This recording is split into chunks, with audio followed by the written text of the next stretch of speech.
Good morning, class.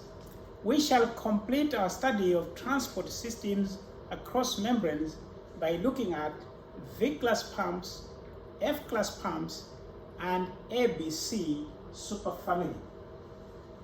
Let's begin by looking at the lesson objectives here. Make sure that you can define a V-class and F-class pump. Make sure that you can explain the occurrence of V-class and F-class pumps. State the structure and function of V and F-class pumps, and then state the occurrence and functional organization of ABC superfamily.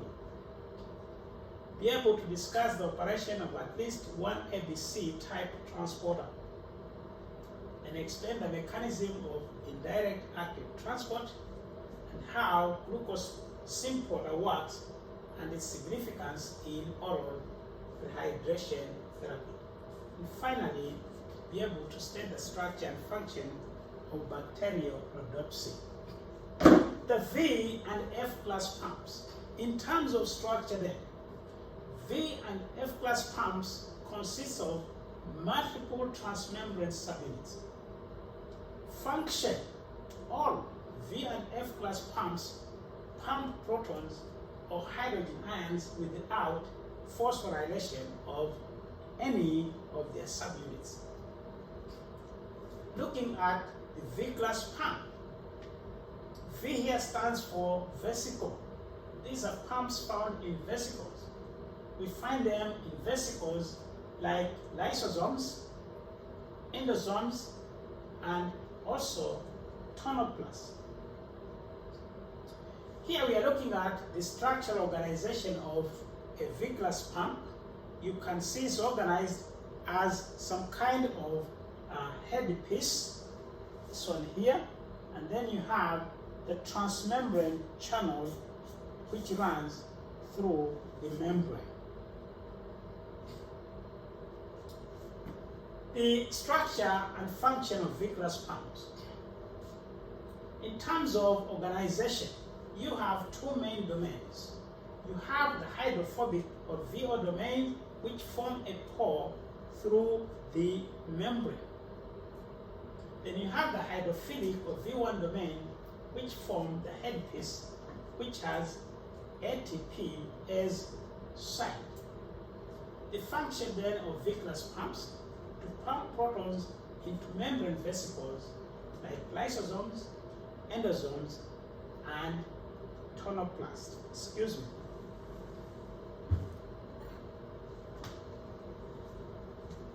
The F-class pumps. F here stands for factor pumps. These are found in bacterial membranes, chloroplasts, and mitochondrial membranes. Here we are looking at the organization of an F-class pump. You can see here, this is the matrix. This is an intermembrane space, so this is essentially in the mitochondria, and you can see the headpiece composed of various subunits, and then the transmembrane structure they are running through the mitochondrial membrane. Functional domains of F-class pumps. You have the hydrophobic or FO domain, which runs through the membrane. Then you have the hydrophilic or FO domain, which forms the headpiece. The headpiece has ATP synthase function. Synthase, meaning it synthesizes or makes ATP. The main function then of F-class pumps is to make ATP or ATP synthesis. Here we are looking at the way this one works. Here is the intermembrane space. This is the matrix, and you can see hydrogen ions flow downhill from high concentration in the intermembrane space to low concentration in the matrix, and when this happens, the headpiece spins, and during that spinning, it converts ADP and the pyrophosphate into ATP.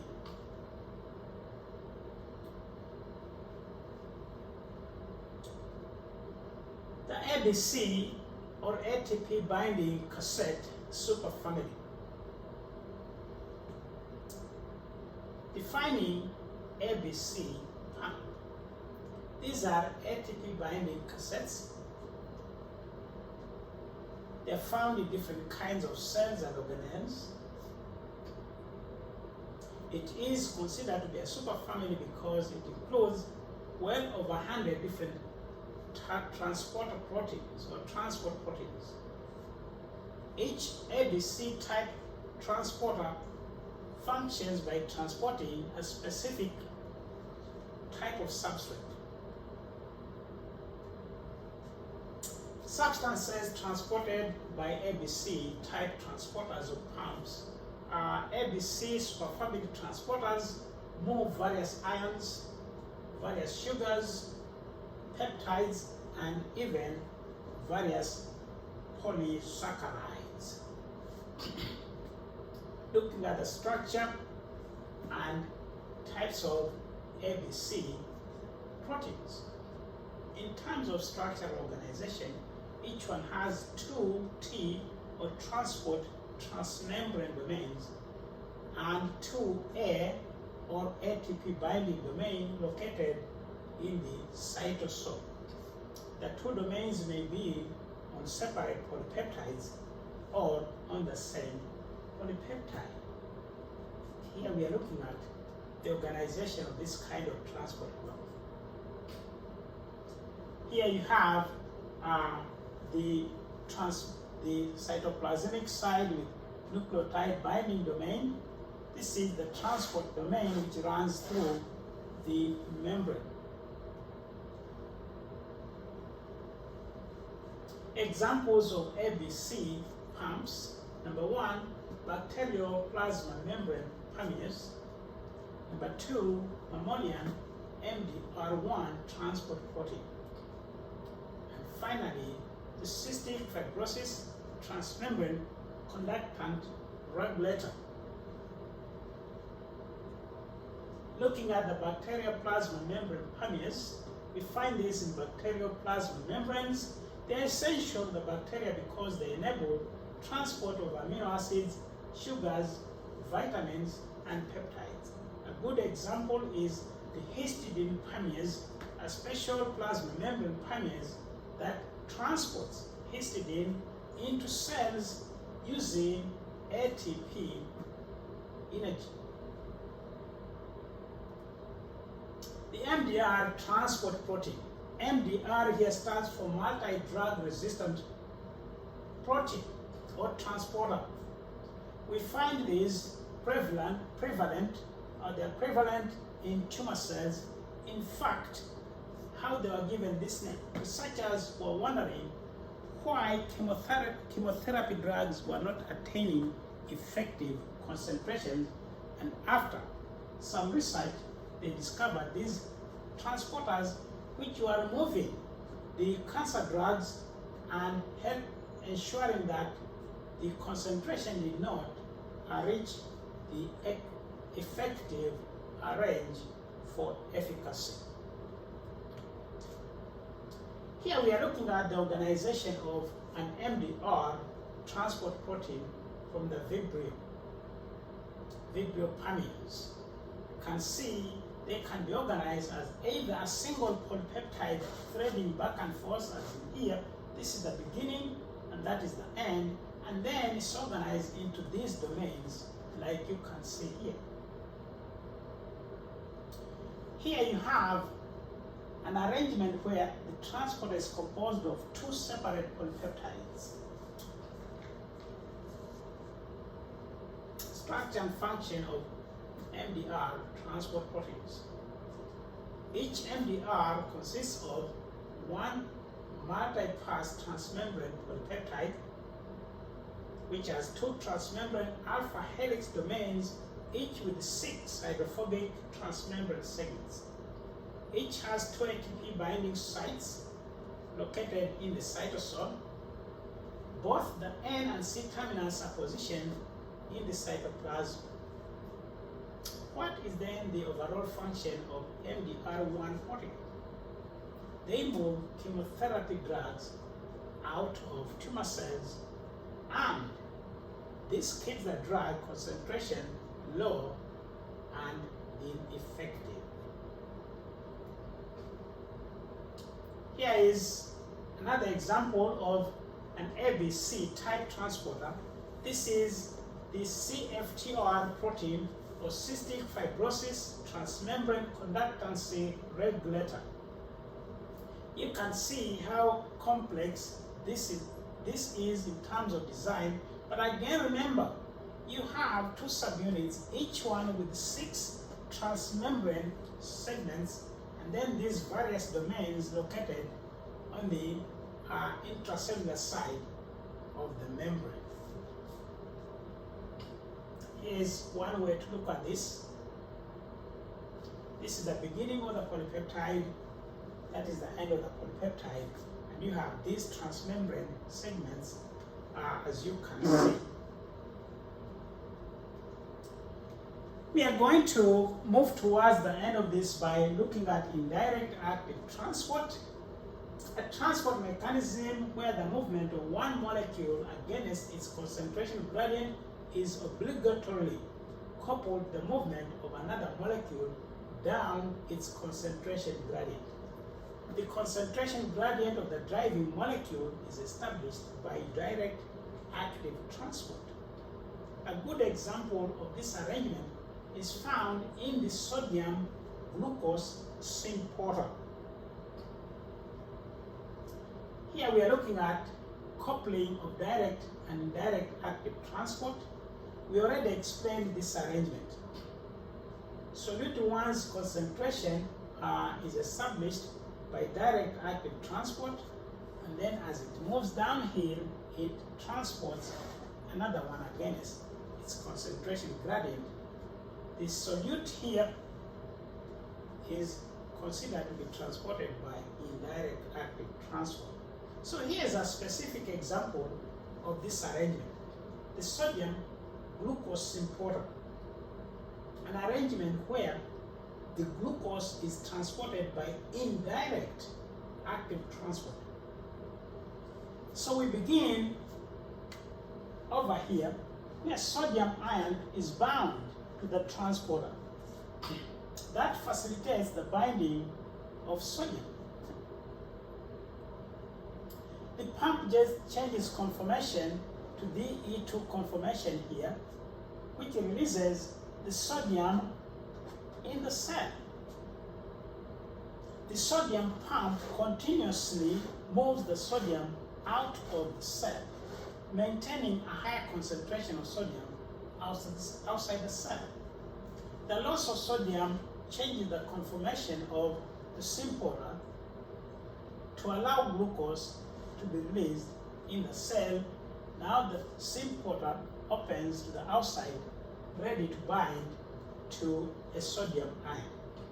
So in this arrangement, don't forget that you have a higher concentration of sodium outside the cell, which is established by direct active transport, use of ATP to extrude the sodium. The sodium cannot get back in, it has to go through the syn-porter here, but when it binds to the syn-porter, it facilitates the glucose also to bind, so your glucose can be transported into the cell. This arrangement is important in what we call oral rehydration therapy. Oral rehydration therapy is an arrangement where sick people suffering from dehydration caused by either vomiting or diarrhea are given a saline sugar solution to counter the dehydration.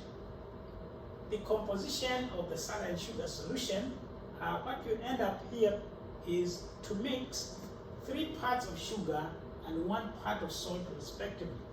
And then the solution is taken orally. The movement of sodium into the blood is accompanied by movement of sugar in the same direction because of the arrangement we talked about of indirect active transport. Next, when sugar and salt move in the same direction, they create an environment which favors water also to move into the bloodstream. This water is the same water that would be lost in diarrhea if someone was not given this mixture of sugar and salt. The uses then of oral hydration therapy is inexpensive treatment of dehydration resulting from infections like cholera and other infections that cause diarrhea and vomiting. We are going to end by looking at bacterial rhodopsin.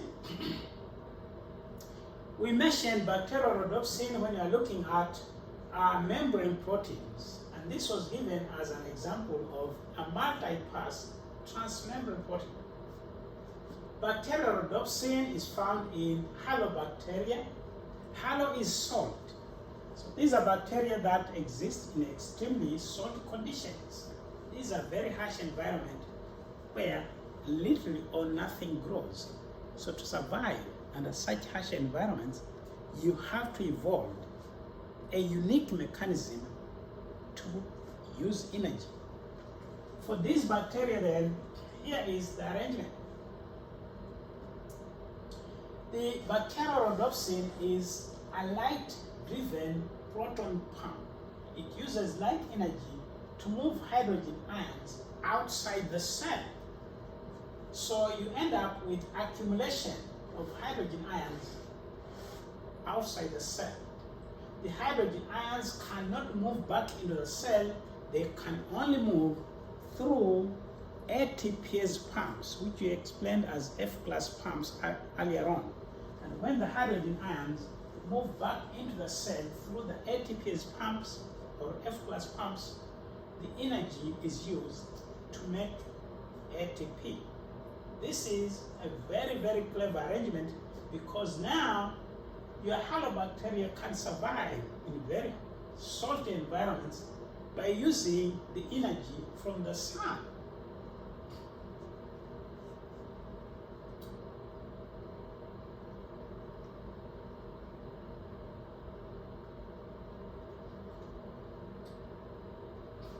The mechanism then of light-driven ATP synthesis in halobacteria. The bacterial rhodopsin moves protons out of cells. That creates a proton gradient across the bacterial membrane. High concentration protons outside the cell, low concentration protons inside the cell. The downhill flow of protons through the ATP synthase complexes make ATP for the bacteria to use. That brings us to the end of our discussion of transport across cell membranes. Here are some review questions. Write what you know about Vickless pumps. What kinds of molecules are transported by Vickless pumps? What is the importance of Vickless pumps to lysosomes? What is an F-class pump? Describe the structure and function. What are MDR, transport proteins? How are they organized? What roles do they play in the cells that bear them? Use specific examples to explain the meaning of indirect or secondary active transport. How does it differ from direct or primary active transport and facilitated diffusion? Explain the operation of the glucose transporter. What is oral hydration therapy? How does it work? Discuss the structure and function of bacterial rhodopsin. Briefly explain the operation of histidine permease. That brings us to the end of a discussion of transport across cell membranes.